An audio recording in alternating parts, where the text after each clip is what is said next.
Okay, so this week's Torah portion is the beginning, really, of a saga which will take us three, maybe call it four Torah portions to the end of the first book of the Torah. As a child, this was my most favorite narrative because I was a kid, and it's something. It was a story that I could relate to. It's about Joseph, the challenges with his brothers and being sold into slavery. First of all, being threatened with death and sold into slavery, and his eventual rise. It's obviously Andrew Lloyd Webber liked it too. It's a story that plays, but it's a story with it's Torah. It's not just a story. It's about a lot of lessons. And as has been pointed out, in these Sunday get-togethers, we don't go for the whole picture of the week's Torah reading, but we do go for a whole picture, or at least a substantial picture of a certain concept. But I want to just get into some of the depths of the story and touch upon the concepts we're going to deal with. Jacob and his wives have 12 sons who become the 12 tribes of Israel. They are our ancestors. We all trace back to Jacob, to Abraham and Sarah, to Yitzchak and Rivka, to Jacob and at least one of the wives, and at least one of those 12 tribes. But whether they're in the 12 tribes, whether it's a direct ancestor or a great uncle, they're ours, and we look up to them. We see them as people, personages of great import, and spiritual import, and historic import. And we're introduced to them when we see their human struggles, even though while we see ourselves in them sometimes, they're considered really very advanced spiritual people, but they had their struggles at their level. One of them, the struggles that we're introduced to here, is the struggle of human envy. And even the Talmud says, learn from Jacob what not to do. Don't single out one child over others for preference. What's the Talmud saying? We love Jacob, is big deal. So the Torah tells us, and this is something, don't try this at home.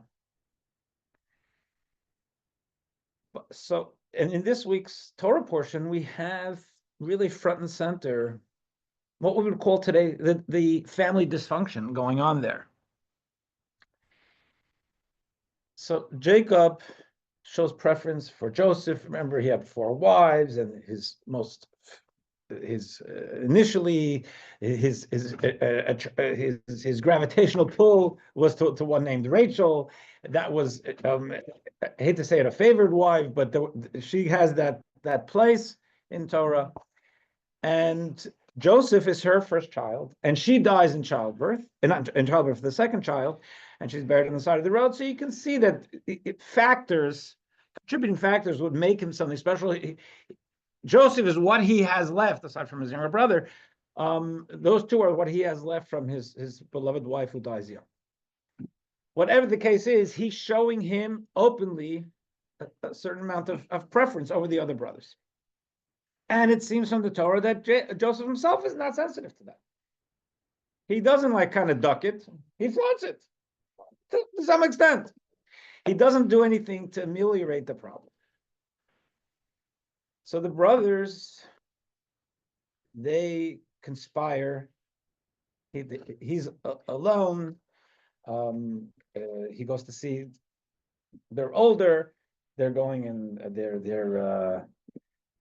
they're pasturing the flock away from home. And his father says, well, just another brilliant move, if you think about it, is go see how your brothers are doing. So he's setting up a scene here. And the brothers say, we got him alone. And should they kill him? Nah, didn't want to kill him. They sell him to a passing caravan. They make a couple bucks. They take Jacob had given him a beautiful coat, or at least garment, and they dip it in goat's blood, which apparently similar to human blood. I wouldn't know, but it does seem that way. And they take it back to their father and says, "Look what we found. This coat. I don't know. Who do you think?" And this is, and Jacob is obviously devastated. And we start, the narrative will go for the next few weeks about Joseph being taken down to Egypt, and the abuses and tribulations he goes through down there, and how it comes to the rises to the top. We're not going to get there this week. This week, there's a certain focus on one of those 12 tribes, who in a way we all look to as a North Star, whether or not we're directly descended from him, and that's Judah. Without getting to the history of why we're called Jews or Judaism, it does trace back we're not called Abrahamians or Isaacans or Jacobians. We're called Jews, and Judaism actually relates to Yehuda. Judah was one of those 12 tribes. And again, this is not a history lesson, but it's just important to get little as fun facts. The Jews were considered the children of Jacob. They were all coming from one of Jacob's 4 wives, but they were all children of Jacob. Obviously, children of Abraham and Isaac, but Jacob was the closest generation. When they left Egypt, even when they were in Egypt, they were called Hebrews, but they were the children of Jacob. As they left Egypt and they got the Torah, they were no longer called Hebrews. They were Jews. They were just plain children of Jacob. Jacob had a second name, Yisro, so we called the children of Israel. They were known as the children of Israel. The Israelites went from Hebrews to Israelites. Jews go into Israel, and they take the land, right? It says it news. We've been in that land for thousands of years. And it's split up into different tribes. And Judah, first of all, Judah is in the south. Jerusalem is in that area is basically Judah and Benjamin. The leadership of the Jewish people is coming from Judah, although originally from the tribe of Benjamin, but it does come from, ultimately it comes from, that is what the Torah, what the God prescribes, that Judah, who was a leader in this week's Torah portion amongst his brothers, and we're going to get back to that in a second, his tribe remains a leader. King David comes from the tribe of Judah. The Mashiach will come from the tribe of Judah. King David's line, Solomon, so on, all the tribe of Judah. They are first among equals as far as royalty. After King Solomon passes away, and the second generation often doesn't do as well in dealing with the family business, his son also overtaxed. People rebelled against him. There was a split. The north of Israel and the south split. It was a civil war, Jew and Jew. 10 tribes in the north of Israel, 2 tribes in the south of Israel. 2 tribes in the south is Judah and Benjamin. 10 in the north are the other 2, the other 10. And they are separate kingdoms. One is called the Kingdom of Israel, and the south is called the Kingdom of Judah. Even though it was Benjamin, but he didn't get top billing. It's called the Kingdom of Judah. It's also because it's the royalty. That existed for a time. Then the Assyrians came into Israel. They sacked the north. They took away the 10 tribes captive, resettled them somewhere, and we still don't 100% know. That's why if you go online, you say, maybe they're in India, maybe it's the lost 10 tribes. It's a big deal in Jewish history. They could not make it to the south. They could not conquer the south. This is all scriptural. So the Jewish community after Assyria was the southern kingdom. What's the southern kingdom called? the kingdom of Judah. So they were the Jewish kingdom became known as the equivalent of Judea. It became Yehuda. We became known as Yehudim, Jews. In the book of Esther, Mordechai, who's actually descended from Benjamin, he's called Ish Yehudi. What do you mean? He's not from Yehuda. I mean, he's a man of Judah. It says he's not. He's really called a man of Benjamin, and he has identified that too. Became a generic name. Judah became a generic. So now let's get back to the Torah portion. Judah, the original Judah, he's a force. He's a force in the family. He's a force amongst the brothers. And he is a force, an influential voice in what do we do with this problem we call Joseph. And his influence is what drives the idea, let's sell him. And if Judah says it, it must be a good idea. So the brothers come back. They have their plot. And again, if you want to take it in normal human terms, all of a sudden they realize the tragedy of getting what you want. They got rid of him and they saw how devastated their father is and said, oh my gosh, look what we did. The finger pointing begins. Who do they look at? Judah. He said, how did you let us do that? How did you give your stamp of approval? You're the captain. Unelected, but you're the captain. You're getting the bulk of the blame here. And after the story of selling him, the Torah goes on. I don't know if it's actually in our in the text here, but it's the language is that after that story, Judah descended from his brothers and he went somewhere. It says he went off, he started a family, he started a business, but the language is he descended from his brothers. What does that mean? It could mean he went south. But the Torah, as we're going to discuss, the Torah just says you went from here to there. The topography is usually not necessary. You went up, you went down, you went north, you went south. You went from place to place if that's what's relevant. The Torah is very cheap on ink. It tells you what you need to know. The idea that it says Judah descended from his brothers to go to this place. The rabbis and Rashi, the primary commentary on the Torah, which we've been dealing with also, he says it means that he went down. He took a step down. Either he was demoted or he fell in the eyes of his brothers and the family because now what? Look what you did. Judah took a tumble. And the language of the Torah there is Judah descended. It's framed as going from here to there. He went down. Because it does happen, going up to Israel, down from Israel, going up from the south, going down from the north.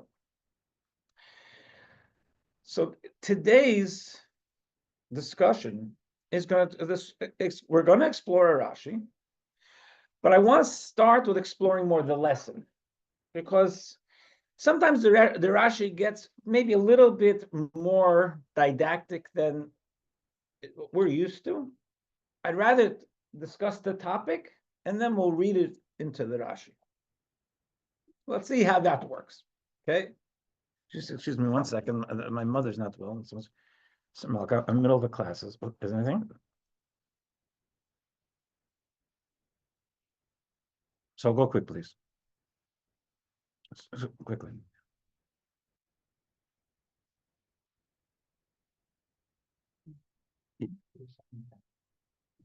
No, absolutely not. Just do it. He wants it. Okay, thank you. Sorry. My mother had a rough night. So here we're going to talk about something in the Torah. Torah talks literally, Torah talks conceptually. Torah uses an idea of going up or going down to mean not only us climbing a mountain or walking downstairs. It's about us, about our own advancing, or God forbid not. And we use that even in English too. That a person is climbing the corporate ladder or advancing higher in their education or in their moral evolution or advancement, or God forbid, regressing or descending. So I want to take a look at this a little bit first. And then we'll see, we'll take it to the Rashi afterwards. But even though we've been starting off with the Rashi, this one is, I think, a little bit more, it's to take it sequentially, I think it's smarter for us to start from the lesson. Okay. Oops. So it's starting on text. We're going to start this on text in the books. It'll be text 8a. Oh, that's a great question. It is page 130, page 130. So let's say something simple. The Psalm, King David, uses this language in Psalm 24. Who will climb God's mountain and who will arise to this holy place? It's a challenge. Who has the moral worth to fulfill this? Do you think King David was asking someone to put on boots and scale a mountain? Climbing God's mountain means that we have a life that to accomplish, we have to push against our own inertia. We have to push against the forces of our own gravity. It's scaling a mountain. It's not physically scaling a mountain, but it's the idea. You can look at it and say, conceptually, that's what I'm doing. I'm not actually climbing Mount Everest, but I have, my life has its own Mount Everest that I have to scale, and I have to work to, climbing a mountain takes a lot more effort than walking down a hallway. It's because you have to work against the forces of gravity. And therefore, climbing God's mountain and rising to this holy place, in King David's words, this is something that it's the idea of our own growth and scaling our own mountain of life. And every day, it's a new mountain. So if you think about it that way, in Torah thought, inertia is paralyzing, and it is the obstacle that we each face every day. Each of us, maybe one has this vice and that vice and this desire and that attraction, and that we're a mixed bag. But the attraction of just staying the same, we all have that. Why should I work harder? I'm good. If you say, listen, I have this issue, I'm abusing alcohol and I have to work with it, that's easier to look at, to say. But to say, I'm doing things right. No one's complaining. Why do I have to become better?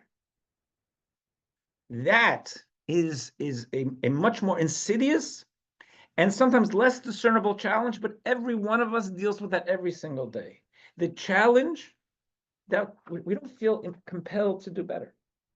And without going to the whole thing, because I think I've shared this several times, in Torah thinking, if you're in a river, going with the current is easy. Going upstream is difficult. And if you're going with the current, if you want to exercise, you got to go swim quicker than the current. You're not gaining anything by just floating.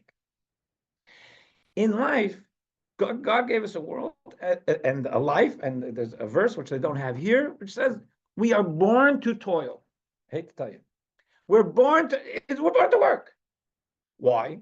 Because even if I have a trust fund, and I don't have to work, There's nothing that's forcing me to do anything. And I have no responsibilities, whatever, I'm retired. We are born to work. We're born to look at our lives and say, how can I improve on this? There's a drive. What do I do now? That is an exhausting thought. And if I said that to you every morning, you'd say, go away. Don't bother me. Why are you telling me this? I'm okay. Maybe you wouldn't. You probably would. But the point is, because it's an exhausting thought. How do I know it's an exhausting thought? Because the Rebbe said it all the time. I would never, God forbid, said to the Rebbe, go away, but he never, he was always, you're doing good? Now what? Never like, oh, now take a day off. What? There's hours left. What are you going to do? At the college, my father, the chairman of the board for many years, you ever meet David Chase, Tal? No. But David, it was a man named David Chase. He wasn't an observant man, but he was a very soulful man, and he was very close to he did tremendous things with Chabad in New Jersey, but Chabad globally, and he had a very special relationship with the Rebbe. And I watched it in real time as I was growing up, and he learned the Rebbe's attitudes very quickly. So if he would, and I witnessed this, he would say to the Rebbe, I decided that we're going to do this, I'm going to fund this thing, and we're going to do something to make the world better.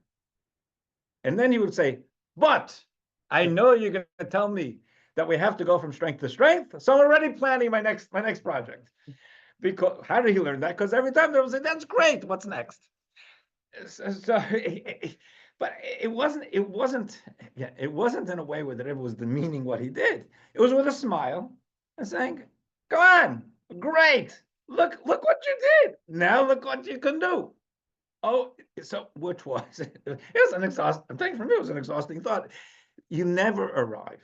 There was no plateau, which was beautiful, because he said, if you got a moment, that means you got work to do. There's untapped potential. See yourself as more competent than you had, and there's so much more you can do. So this idea of climbing God's mountain is central to that thought, saying we have an opportunity to go up the mountain. Now, along those lines, in text 8b, this is from a great Kabbalist who lived in the 13th and 14th century.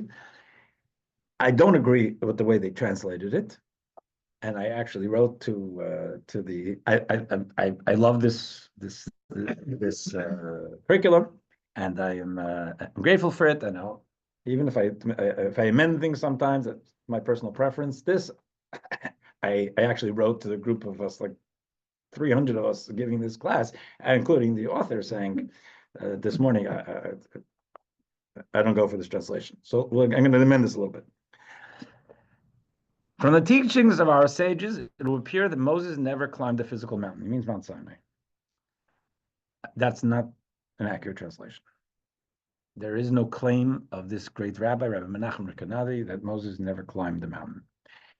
It's not there in the Hebrew. I went to the original, looked in the context before and after. It doesn't say that there. I understand how we drew that conclusion, but I very much disagree with it. So we do believe that Moses climbed the mountain. What?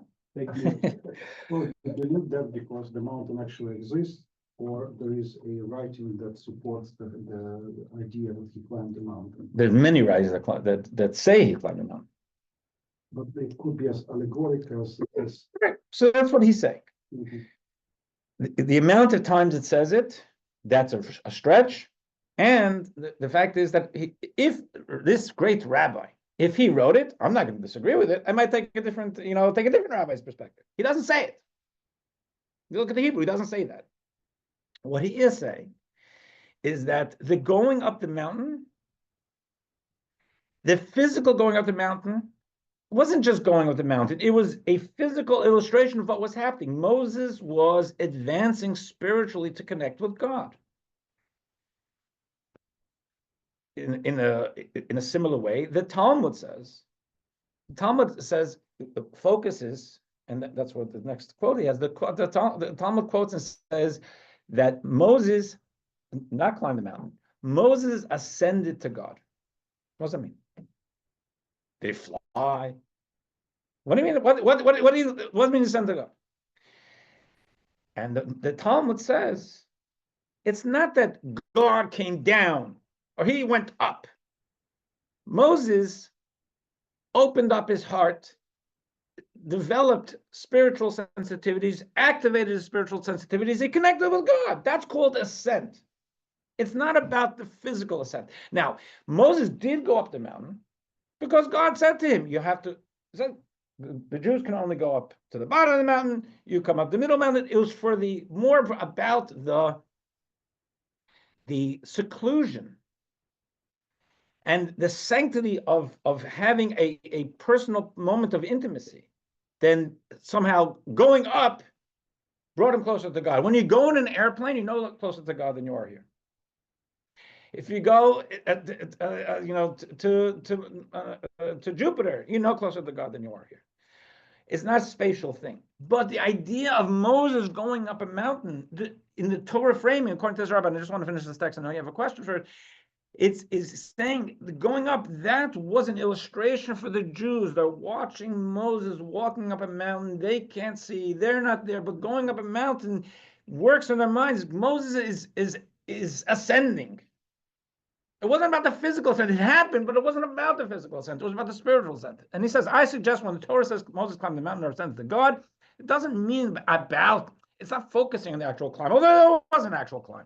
The intention is that Moses received divine permission to ascend to ever higher spiritual levels. Yes. Okay.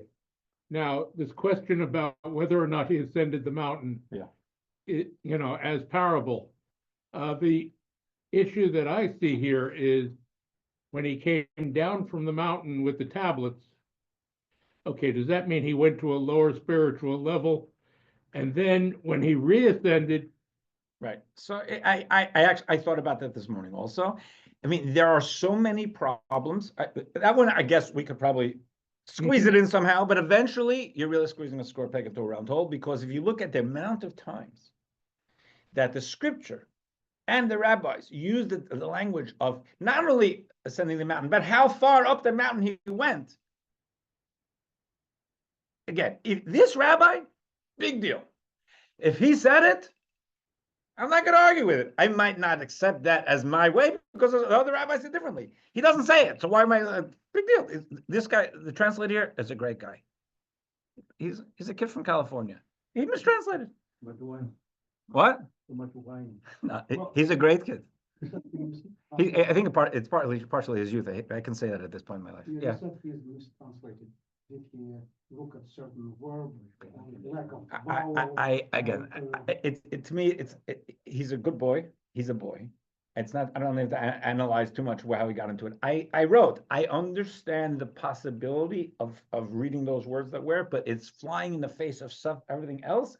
And I'm going to suggest a different way of reading this. And I can practically guarantee you that all the 300 rabbis are going to look at this as, are you kidding? I can't write that. You can't say that. Did you get a response? No. I wrote it at 5:30 this morning. Yeah. This morning. Yeah. Religious sandstorms about to start. Still no response. Okay. I don't think there's going to be much of a response, except maybe an oops. Okay, so text 8b. Now text 9. So actually, I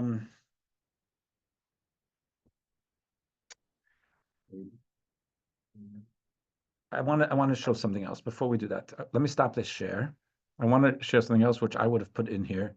Again, I'm not going to criticize for this, but if I was doing the thing, I would have put in another text, just as my preference. There is a tractate of the Torah called Avot, Pirkei Avot. It's a tractate on ethics, and it says that a great rabbi would say, I only want the second one. It says, one who advances his name destroys his name, and that's the language. If we try to make ourselves big, we end up really hurting ourselves. We're trying to expand our influence. We actually undermine our influence because people see that we're shallow. But what I want to go is one who does not increase diminishes. This is from the Talmud. What do you mean one who does not increase diminishes? The Talmud is kind of, and when I've taught this over the years, I say Talmud sees us as being, on an incline on roller skates.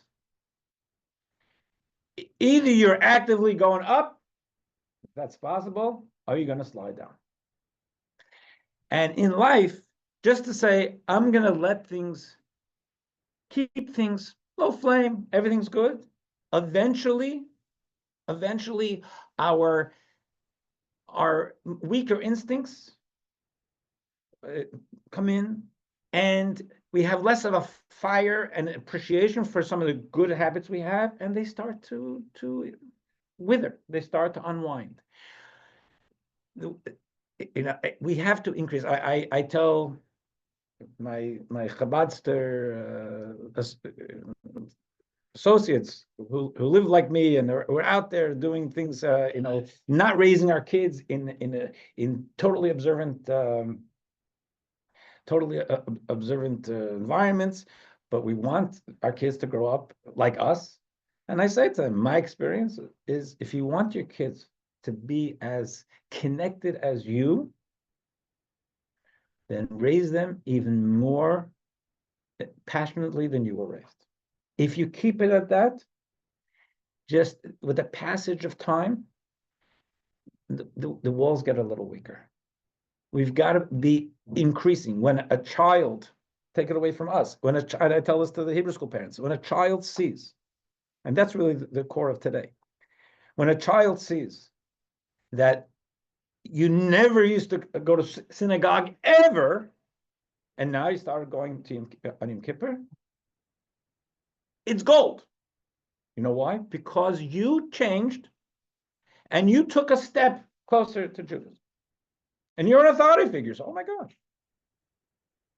And imagine that not only go Yom Kippur, you went one day Rosh Hashanah, or you went to a Seder. So on the scoreboard, like big deal, right? It's a huge deal.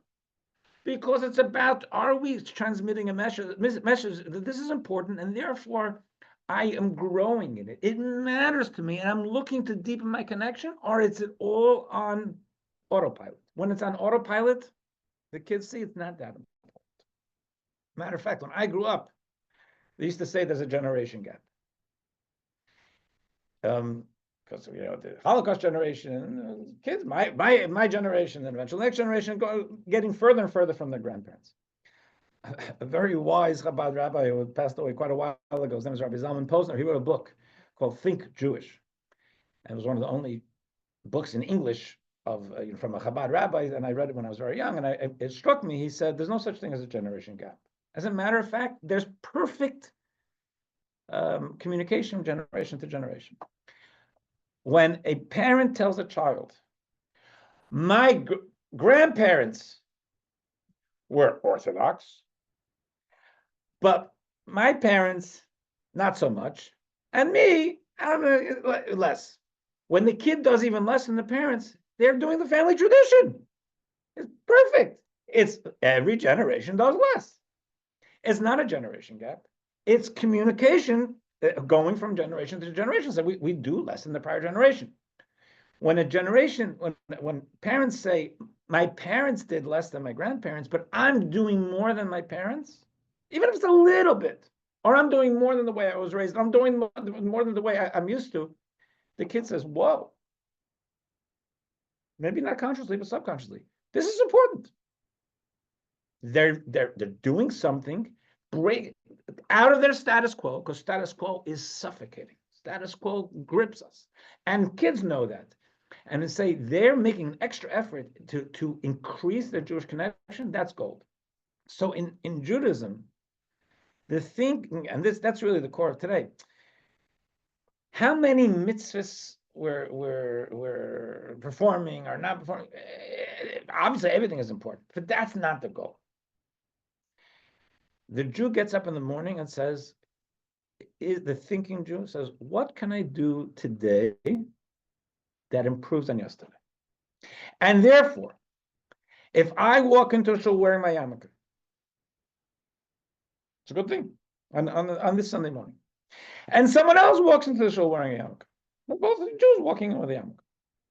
But that guy hasn't been in a shul for 50 years and is putting on a yarmulke today. And I'm walking into a shul like I've been doing for 50 years. The yarmulke is on that, something I always wear this. I don't even think about it. And he consciously said, "Oh, we're going to put one of these things on. I haven't done this since my bar mitzvah, or I never had a bar mitzvah, and I'm putting it on." That's huge. We're not identical. We're both two Jews wearing yarmulkes. But me, I'm in that sense, I'm just status quo. This guy is making a revolution in his life. He's doing something different. We can't imagine the cosmic beauty of what's going on with God in the heavens on a soul level. He doesn't know, I don't know, but I know, I do know. It's there, that's what the Torah tells me. This is what we're talking about caring enough to work on it. Say it in a marriage, anything. If a relationship matters, we don't want to just say it's on a low flame. We want to look at it and say, how can we deepen it? How can we increase it? And the fact that we try to means that is a value to us. Okay, so and here it says not increasing diminishes. So I want to go back to the PowerPoint. And this is, okay, sorry. It's going to be text 9. And this is something from the Rabbi. It is known that when climbing and ascending a mountain, we can't stop midway and stand for a time in the slope. If we do, it is almost inevitable that we will stumble and fall downward. Rather, we must continue our climb without pause. You got to keep moving. It's like that Mishnah said, if you don't increase, you diminish. Climbing God's mountain is similar in the sense that one must always be climbing to ensure they don't fall. We must never be content with the spiritual level we have reached thus far. Contentment with our current level and failure to ascend from one sacred level to the next inevitably leads to this. And that is, it's not brought up here, but just to add this to the conceptual conversation, then maybe we can get into Rashi.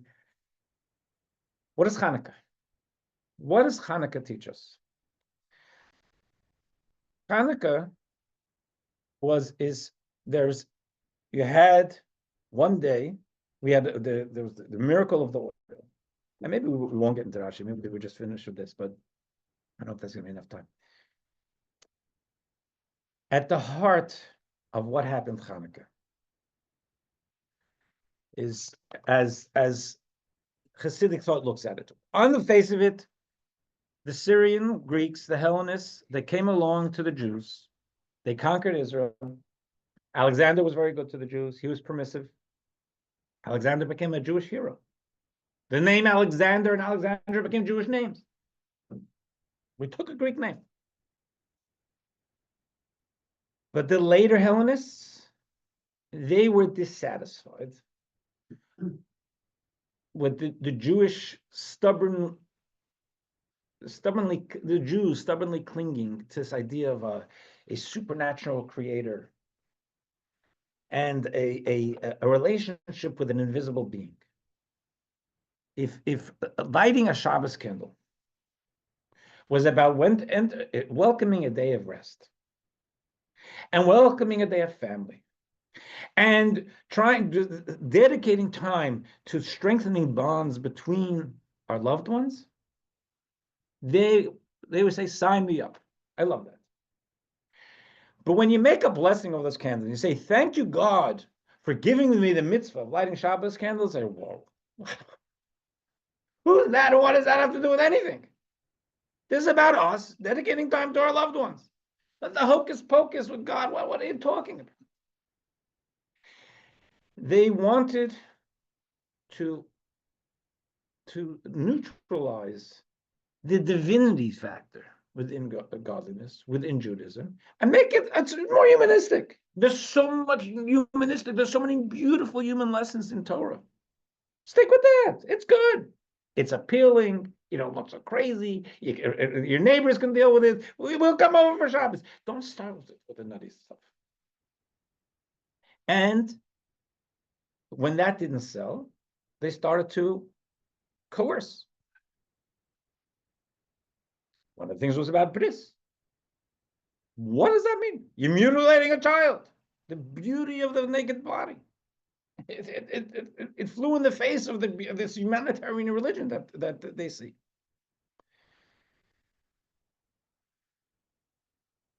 Now, the Jews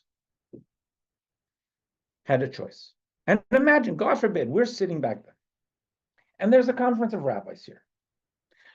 The ruling power says, you can light Shabbos candles, but you can't make a bracha. You can't circumcise your children. You can have a seder, liberation from slavery, human dignity, go for it. You could do a lot of this stuff. You can even put on tefillin because it's a part of a mechanism for meditation. And they are the ruling power. What are you going to do? Sometimes you can't fight City Hall. And if you try to fight it, it'll be at the expense of your life. And they've made that clear. Rabbis would be within their legal rabbinic rights to say, don't make a tumult. Roll with it. God willing, things will change. There'll be, this leader will die eventually. We'll work something out. We don't have a choice. We have to preserve our lives. And in fact, what does Jewish law tell us? If someone walked in here now and said, if someone walked in here on Friday, God forbid, said to my wife, don't light those Shabbos candles or I'll shoot you. And I'm going to wait here until Shabbos.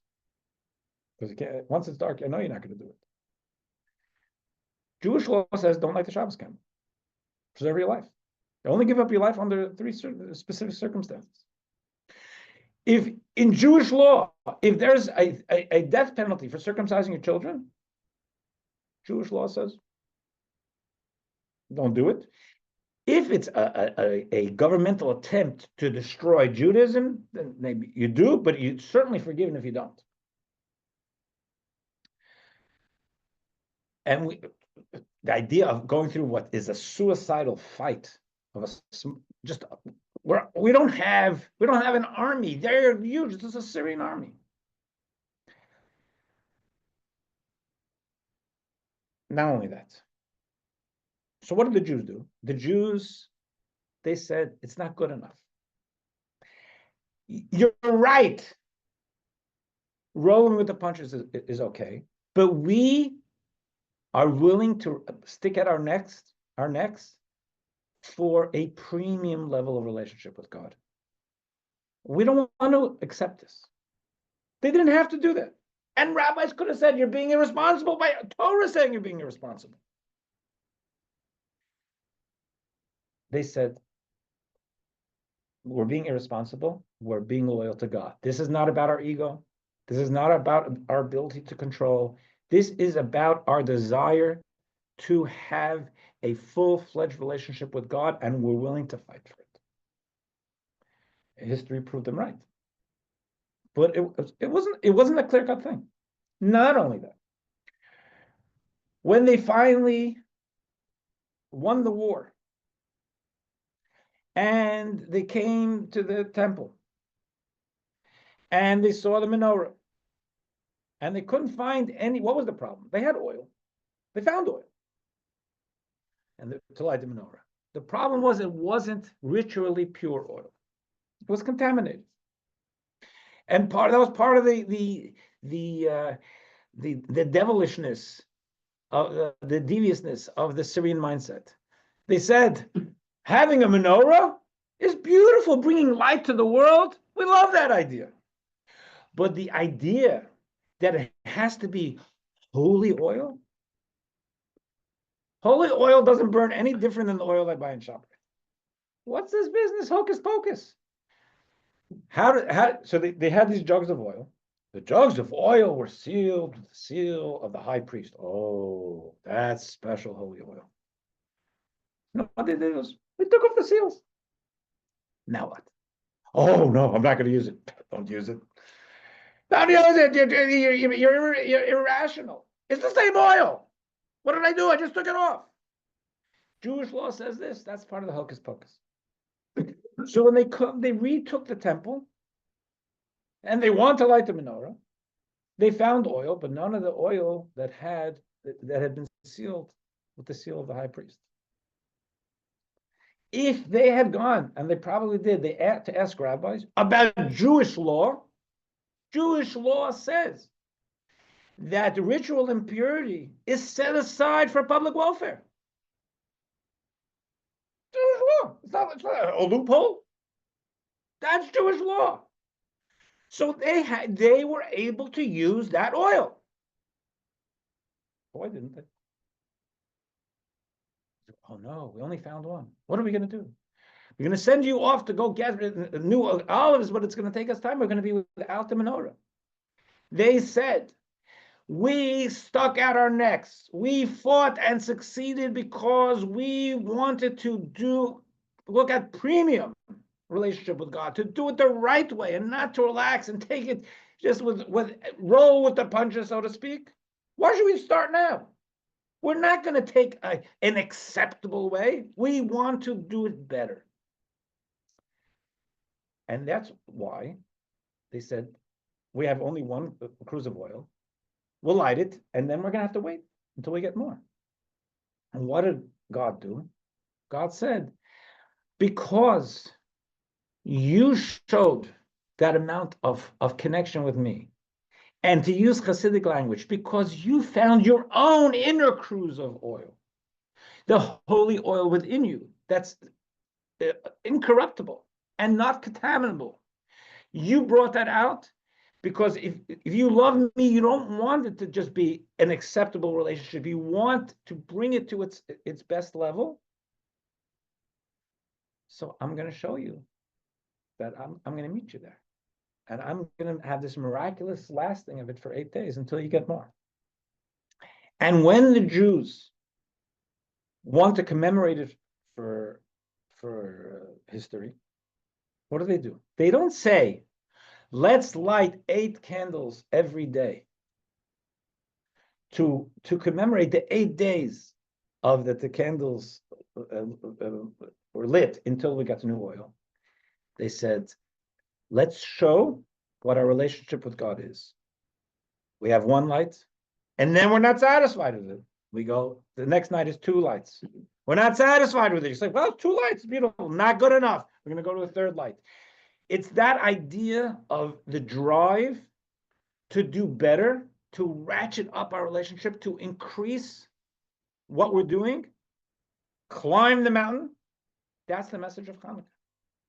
Because, like I say, it's in our personal relationships, anything that matters to us. If it really matters to us, it's not just now I've reached a place where I'm okay, I can get away with it, no one's bothering me, it works. If it's worth doing, it's worth doing right. And there's no end to doing it right. There's a way to deepen and to go forward. And that is the lesson of, again, it's, Rashi was talking about much more with details of the language used for Yehuda, but it was about the descent, and then it's about his ascent. Because, and we have a few more minutes, Yehuda he was a leader of the Jewish people. He took his tumble, but then it says that he went up to a place called Timnah. What did he do? In a nutshell, because it's in the Torah reading, and maybe we'll get a little bit more of the Torah narrative there. said Judah married, he went away from his brothers, he married someone. They had 3 kids, 3 boys. The oldest boy they married off to a woman named Tamar, who was a person of great spiritual import. Their son, not so much. He died. In Judaism, there's a law of levirate marriage. She's without someone. The second one married her, the second son. He dies. Now, she's a bit of a black widow. She wants to marry the third one. And they say, well, he looks a bit young. We'll get to it. Sure, but not right now. We'll get there. Don't call us, we'll call you. Now, Tamar, and this isn't saying in scripture, but the rabbis say, because she had such spiritual import, she knew that she was destined to have great lineage from her, but from Judah. And she assumed if she's married to one of Judah's kids, it'll be a child of hers and the lineage of Judah. She wants to marry this kid. They're not letting. So in one of those thorny and difficult episodes in the Torah, which is not for now, she dresses up as what are they called? A lady of the night. and she's on the side of the road. What? No. Continue. You're doing a great job. And Judah, who's whatever, they have a quickie. Whatever. She gets pregnant. And she had said, what are you going to pay me? And he said, I'll this is on the road. I wasn't prepared for you. I don't have a credit card. So here what I have. I have a cloak, I have a signet ring, I have a walking stick. Hold on to this. And I'll pay you. I don't want everyone to know. I'll send it to you. And when you get it, you give the messenger these things back. Torah tells us that he went and he tried to send her payment and they couldn't find this lady. So he lost his stuff. 3 months later, he's told that his daughter-in-law has become pregnant. Oh, that's terrible. That's terrible. And she has to be punished. They have this unofficial or somewhat official engagement with the third one. And she's accused. You've been sleeping around when you're destined for the third son of Judah. She doesn't want to embarrass him. So she says, you're right. Tell Judah that my child is from the guy who owned these 3 things. That's all. She didn't say it was Judah. She didn't go call TMZ. She's quiet. She's keeping their secret. She's saying, this is the guy who impregnated me. Judah is a person of substance. Judah could have immediately kept her quiet forever. Judah said, she's right. And this was me. He owned up to it publicly because he did the right thing. He did the right thing. He stepped forward. He took responsibility. He had abdicated his responsibility of caring for his younger brother. He took responsibility for a relationship. He stepped up to it. She had twins, and one of those twins is the ancestor of the Mashiach, Peretz. Which, if you think about Mashiach, his lineage traces back to the side of the road. Now that's another topic, but the fact is that he's a great soul. So there's a contrast in this Torah portion. We find Judah going down, we find Judah going up. You can read it about going up and down a mountain, and that's true. But really, this is about the idea of him in his life. He took a tumble. We all do. But he didn't stay stuck with that. He said, okay, whenever I have an opportunity, I want to improve on who I've been. And it may be painful, but I'm going to move upwards, like in the Hanukkah story. But I mean. Yeah. The relationship with God is not a linear. Relationship with what? Oh, with God? Oh, it's not linear, no. No, it's gonna go up and down. You're right. The verse says that the saintly fall and rise 7 times. But that's part of this. That's okay. So there's the getting up when we fall, but more challenging than that in a way is doing better when we didn't fall. If I get up in the morning and I did something, I'm thinking about something I did wrong yesterday and improving on that in a way is psychologically easier. When I can't think of anything that I did wrong yesterday, think about it again in a marriage. If God forbid, if I offended Malki yesterday, today I got to do better. What if yesterday was a great day? So I'm good. I got other things to deal with. But in my mind, should be, if it's valuable, what can I do better? That doesn't immediately come to our minds because it's a strain. Why do I have to keep doing better? Unless someone's complaining, why do I have to keep doing better? Because it matters, that's why. So, unless there are any questions? Yes. Yeah. You have northern southern tribes, so the two that survives were Benjamin and Judah. Yeah, Benjamin. The 10 tribes, they were taken by Syrians. Yeah, Assyrians. Syrians. Yeah. Assyrians.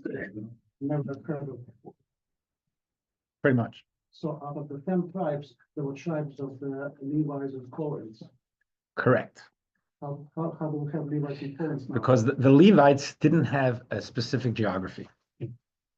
And there were always Levites in the area of Judah too. Levites didn't have their own section of land. Gotcha. They were spread around. That's how this survived. Yep. Wish you all a great week. Thank you, Rabbi. You're welcome. Over